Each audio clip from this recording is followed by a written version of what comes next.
নজর রাখবো পরবর্তী সংবাদে। রবিবার বাংলা ক্যালেন্ডার অনুযায়ী নববর্ষ, বাঙালি নববর্ষ।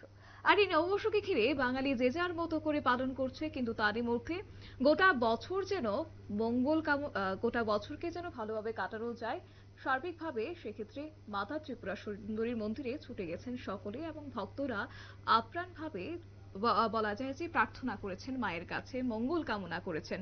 তবে একে ঘিরে রবিবার বাংলা শুভ নববর্ষের প্রথম দিন ত্রিপুরা সুন্দরী মায়ের মন্দিরে রাজ্য সহ বহিরাজ্যের আসাম, পাশাপাশি কলকাতা এবং পার্শ্ববর্তী রাষ্ট্র বাংলাদেশ থেকেও প্রচুর দর্শনার্থীরা ত্রিপুরেশ্বরী মন্দিরে এসে বাংলা শুভ নববর্ষের প্রথম দিন মায়ের আশীর্বাদ নিয়ে এটি শুরু করতে চায়। তাই সকলে দীর্ঘক্ষণ লাইনে দাঁড়িয়ে মায়ের মন্দিরে পুজো দেয় এবং এই নিয়ে বিশেষ করে আমাদের প্রতিনিধি কি তুলে ধরেছে প্রসঞ্জিৎ, দেখাবো আপনাদের।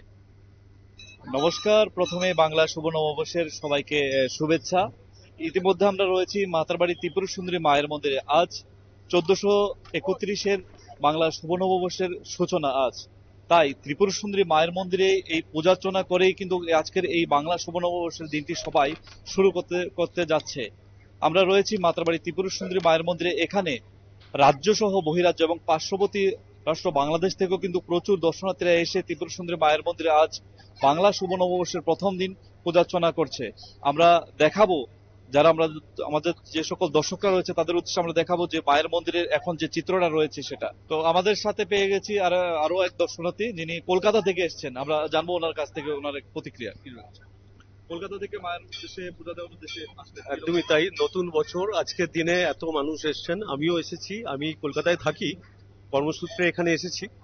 তো আজকের দিনটা মায়ের মন্দিরে আসার এই সুযোগটা মিস করতে চাইলাম না। এবং এটা একটা আলাদা অনুভূতি। আমরা যেমন কলকাতায় দক্ষিণেশ্বর, কালীঘাট ইত্যাদি পুণ্যতীর্থগুলো ভ্রমণ করে থাকি, সেরকম আজকের দিনে এখানে এসে মায়ের আশীর্বাদ পেয়ে মনটা অনেক ভালো লাগছে। আগামী দিনে মা সকলকে সুখে শান্তিতে রাখুন, এটাই আমার কামনা। মায়ের মন্দিরে কি এই প্রথমবারে আসেন? মায়ের মন্দিরে মায়ের দর্শন করতে এই প্রথমবারই আমার আসা। কিরকম লাগছে? একটা আলাদা অনুভূতি। অনেক শুনেছি মায়ের কথা, ঐতিহাসিক জায়গা, পুণ্যভূমি, এত মানুষের সকলের ভক্তি, সকলের নিবেদন এইখানে। সেখানে এসে সকলের সাথে একটা আত্মিক যোগাযোগ একটা যেন অনুভব করছি। মায়ের কাছে তো সন্তান আমরা সবাই, মা সকলকে ভালো রাখুক। আমিও এক মায়ের কাছে সেইভাবেই এসেছি। সকলকে একইভাবে আমি নববর্ষের শুভেচ্ছাও জানাই, এবং আপনাদেরও, আপনারা যারা এসছেন কাভার করছেন, দেখে ভালো লাগছে যে এত মানুষ অনুভূতি আপনারা জনগণের কাছে পৌঁছে দিচ্ছেন। ধন্যবাদ।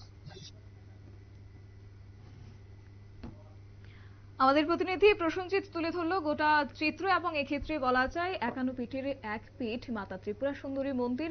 এবং আজ শুধুমাত্র এই নববর্ষকে ঘিরে শুধুমাত্র রাজ্যই নয়, বহিরাজ্য থেকেও ছুটে এসেছেন ভক্তরা, মায়ের আশীর্বাদ নিয়েছেন। একইভাবে বলা যায় পরিবারের মঙ্গল কামনায় কিন্তু আজ মাকে দেখতে ছুটে এসেছেন অন্যান্য রাজ্য থেকে। একেবারে ভক্তদের উপচে পড়া ভিড় লক্ষ্য করা গেছে এই নববর্ষের দিনে। নিয়ে নিচ্ছে ছোট একটি বিজ্ঞাপন বিরতি, সঙ্গে থাকুন।